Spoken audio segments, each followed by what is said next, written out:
Добрый день. Что мешает медитировать? Разберем 5 основных пунктов. Первый пункт. Что же мешает нам медитировать? Это лень. Лень? Да вы знаете, что такое лень. Я не буду вам про это рассказывать. Это когда нет мотивации и когда нет энергии. Про энергию что я имею в виду? Когда у человека, возможно, как конкретный пример, какая-либо хроническая депрессия, у него просто нет сил сесть и начать медитировать. У него не только нет сил на медитацию, вообще, там, не знаю, сходить в душ, на работу, что-то сделать с собой, какие-то элементарные действия, и на это, нету энергии, нету, когда человек ведет там неправильный образ жизни, когда он ночью, допустим, работает, либо чем-то занят, днем он спит, когда организм не понимает, что происходит, когда также на это очень сильно влияет образ жизни, питание, в общем, тут все в одном. И лень мешает реально медитировать, и я сам с этим сталкивался, я знаю, что это такое. А второе, что хочу сказать, про мотивацию. Лень также включает в себя мотивацию. Когда у нас нету мотивации медитировать, это как, я не знаю, вот опять же хочу привести пример. Допустим, представим такую ситуацию, смоделируем. Вам дадут там, не знаю, $1 миллион 100%, если вы выучите китайский язык за полгода. Вот это вот мотивация. И если это все по-честному, так вы за 3 месяца его выучите. Вы уже начнете так на нем разговаривать, так писать там, не знаю. То есть вы выучите китайский язык за полгода без проблем. У вас будет мотивация $1 миллион. А тут, когда мы приступаем к медитации, у нас немножко другая медитация. Мы теоретически знаем, теоретически представляем, что будет, если человек только начал медитировать. Если он уже давно медитирует, то он уже на своем опыте понимает, и ему не нужна эта мотивация, не нужна эта именно какая-то волшебная таблетка, то, что я что-то получу такое, если я сяду медитировать. Вот, первое основное, что нам мешает медитировать, это лень. Второе, это ожидание, это магическое мышление. То, что медитация нам поможет с финансами, с отношениями, со здоровьем, да с чем угодно. Это вот именно наши ожидания. Мне нравится такая фраза, не помню ее сейчас дословно, сказал ее Андрей Аршавин, наш футболист, про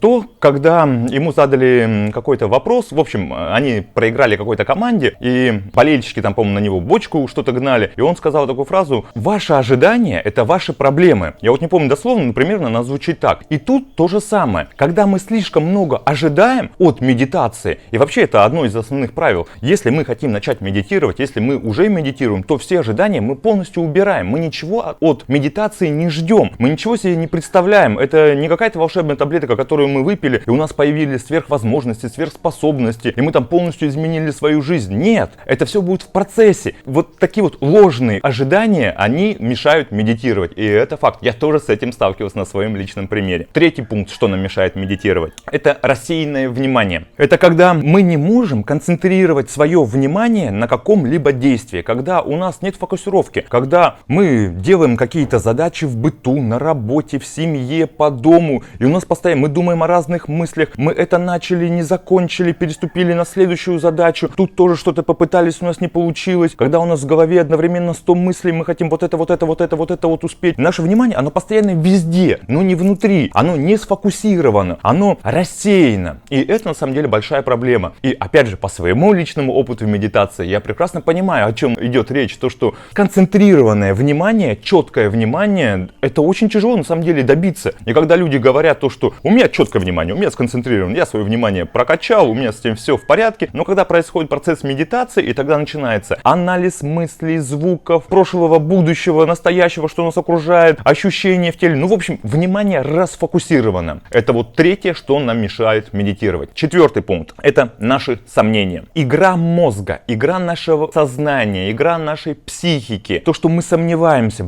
а зачем я медитирую? А я точно получу, чего я хочу. С одной стороны, я ничего не ожидаю, а может я получу, может не получу. И вот эти вот сомнения наши, они нам реально мешают. То, что, а есть польза от медитации или нет? А я точно сейчас с пользой проведу время, когда буду медитировать? Или я что-то более важное сделаю сейчас? Может, я там, не знаю, позавтракаю, посмотрю ютубчик, посмотрю соцсети, кому-то напишу, решу вопрос какой-то по работе или еще что-нибудь. Для меня точно это важно здесь, сейчас. И мы начинаем сомневаться, и мы начинаем в этом копаться, мы начинаем это все анализировать. И вот наши сомнения реально нам мешают медитировать. Опять же, это все по своему опыту. Вот я 4 пункта, это которые основаны на мне и у моих коллег. И 5-й пункт, что нам мешает медитировать, это сон и сонливость. Но тут я хочу сказать сразу же, я медитирую уже достаточно долгое количество времени. И честно, я ни разу с этим пунктом не связывался.